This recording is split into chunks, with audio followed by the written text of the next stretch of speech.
Hi everyone, welcome back to my channel, 29th Ave, home of the prudent, praised, and purposeful woman or man if you're watching this video. But I wanted to share with you how God has literally restored my finances, all from me being obedient, all from me being more like Jesus. And in the word, he always talks about gluttony, which is, overeating and eating snacks and spending money on excess food and things of that nature.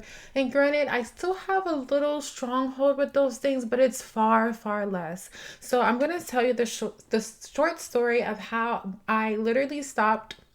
I went on like a no sweets fast for 1 week. And for that 1 week, I was literally able to see my bank account. Oh my gosh, I have way more money, but I have much more money, but it's because I'm not spending it on those little desires. I was able to feel that hole in my heart, that yearning for love that I had for sweets with God. I was able to fill it up, which gave me more money in my bank account. I don't think we realize or take the time to see how much we're spending on food and all of this gluttony, all these things that we don't need when we're supposed to be filling it up with God. I'm going to put the app that I use is called Monarch. It's not sponsored. I'm going to put a referral in there. But this app really changed my life. Literally, I downloaded it and you get to add all of your bank accounts on there, like your investment accounts, every last bank account, credit card account, everything on there. You get to see how much money you have in total. You get to see everything. And when I downloaded that app, when I actually started to steward my finances, remember I prayed to God. I'm like, God, restore my finances. Like, I'm tired of being broke. I'm tired of living paycheck to paycheck. And it's not that I don't have money coming in. I do, but I just never seen it. Like, where did it go? Have you ever looked at your check and you get to see how much you made for the year? Then you look at your bank account, it's like, where is it? So literally, and it hurts your feelings because it's like, literally, where is it? Where did it go? But with the app, you get to see where all your money is going, how much you're spending on food, restaurants, just random stuff. And a lot of times we think we're calculating in our head, but no, you need to see the number. You need to see where your money is going. You need to see what extra subscriptions and things you have of that nature. But long story short, I didn't have to do something really extreme. From one, that app really helped me do everything. It's like a bank statement with all your accounts. I didn't have to do that much. The app did all of it for me. So I highly recommend it. I'm going to put my referral and the link in the description if you want to download it. Best investment ever. Like, a part of being smart and being prudent is managing things and having things work for you, and that is the best investment. And I was very cheap when it came to it. I was like, no, but I really needed it deeply. And just from me seeing where everything went, it changed everything. So I'm getting distracted because I'm hearing stuff in my house. But long story short is, also, when God changes your desires, when God changes your views on things, when you stop living for the world, you also save so much money. It's so interesting. When you live for God, you actually save money. So for one, I'm not eating out all the time. I'm not going to fancy restaurants all the time. I don't need to spend money to fulfill myself. I don't have to go to concerts as often. I don't have to. Basically, when you live for the world, you're naturally going to spend money because it costs something to live for the world. Not only does it cost your soul, but it literally costs money. But now that when I was restored and I did a fast, I was spending more time in nature. I was doing hiking. And when I did spend money, they were great investments. Like, I bought some earmuffs so I can go outside and work out and breathe in the fresh air. I bought gloves so I can enjoy being out in God's beautiful nature. Like, all these things are restoring me inside and out. So it also teaches you how to steward your money differently. I have extra money to give to the homeless now, which makes me so happy. You get blessings back in return. So when you are not living for the world, and you are living for God, you get so much in return. Your spiritual life changes because you're outside more. You're enjoying the free things. You're also able to enjoy the simple things, which means you don't have to be that person always spending money on drinks, spending money on food, trying to be seen, trying to do the most, trying to be at the hottest places. You don't have to do that. Yes, you can enjoy something every once in a while, but you don't have to, because you are literally filled internally. All the gluttony naturally goes away. Like, I can eat something. Y'all, I have this thing. I'm gonna be honest with y'all. I've been fighting the biscuits. I'm from the South. I really love gravy biscuits, and Hardee's has a really good biscuit and gravy. And I have one today, and usually I get that and maybe another biscuit or some hash browns, and I just got that one thing.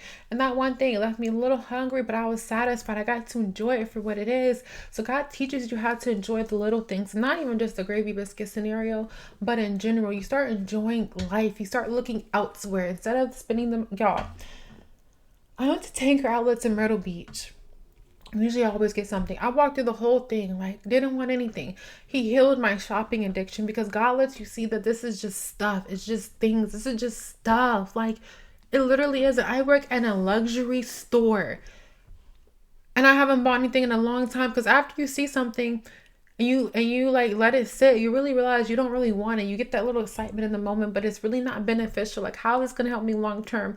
So, oops.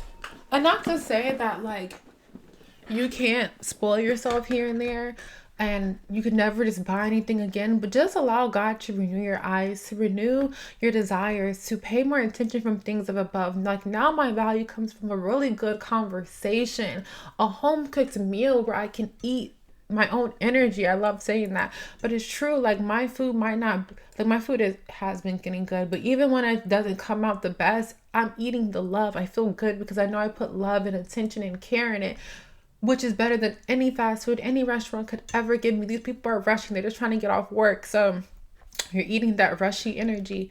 No meal is better than your own meal. I'm learning how to cook. Like, I'm in the kitchen. Like, God just renews your life in so many ways. Like, and honestly, convenience, you learn that convenience is actually not that healthy. Granted, sometimes you need, like, if you're traveling or something like that, but convenience is actually, I wish there was a word for that. Convenience is actually, I wish there was a word I can rhyme it with. But convenience, I'm just going to say it short and sweet, run away from it. Go the opposite way of convenience. I've learned that the things that take the most time are the most beautiful. It also teaches you patience. So it's interesting how all these character traits and saving your money and all these character traits, patience, long suffering, all these money, honestly, like, I can say it embodies the fruits of the spirit, because to grow it, you need the fruits of the spirit. You need patience, you need nurturance, joy, happiness, peace, all these things to grow money. And it's so interesting because I'm just gonna share whatever, y'all. But when I was dating, I always date people who are, I would say, pretty good with their money, and I always wasn't, and I felt good about that in the sense of, like, okay, as long as you're good with money, I'm good. But no, I realized that it's very important for me to know how to steward my money well, also because I wouldn't have these characteristics about myself if I didn't steward my money. Like, who I am now versus who I was before, I saw life different because it was just about spending, like, not caring, not being prudent, not being wise, not being patient. Like, how you are with your money is a big part of how you are as a person. And I see that now. And it makes sense. I was like, why do I need to, like, I'm not the one providing. It doesn't matter. It shows who you are as a person, who you are and what your character is like when you steward your money well. Again, because I'm not spending my time being convenient, because I'm not spending my time on junk, eating out, getting even that mocha from Starbucks, which now that I know, like, Starbucks is Marine Kingdom, just boycott Starbucks in general. Like, don't drink anything from Starbucks. That should help you save a lot of money already. That you can actually grow as a person. You're cooking your own meals. You're learning new things. You're going outside more. You're enjoying the nature. The sunset is just so amazing to me. Like, sunset should not be free. I'm sorry. Like, if we get those for free, you're stuck in a building all day. You go in a restaurant. You're not sitting outside. Like, you're not enjoying the beautiful world God given you. So honestly, focusing on holy things from above. I remember that verse, Philippians 4:8. It gives you so much abundance. And it's interesting because as you're growing your account, because you aren't overly consuming yourself in the worldly things, they don't mean anything to you.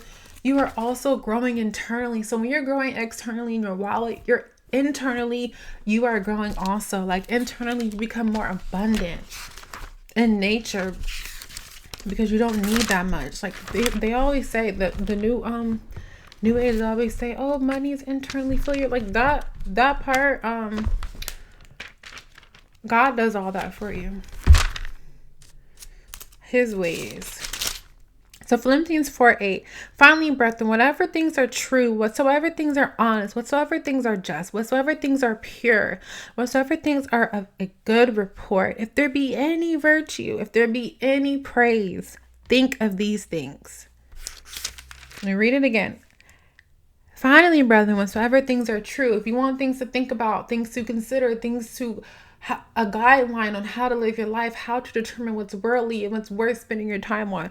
Finally, brethren, whatsoever things are true, whatsoever things are honest, whatsoever things are just, whatsoever things are pure, whatsoever things are of good report, good news, if there be any virtue, if there be any praise, think of these things.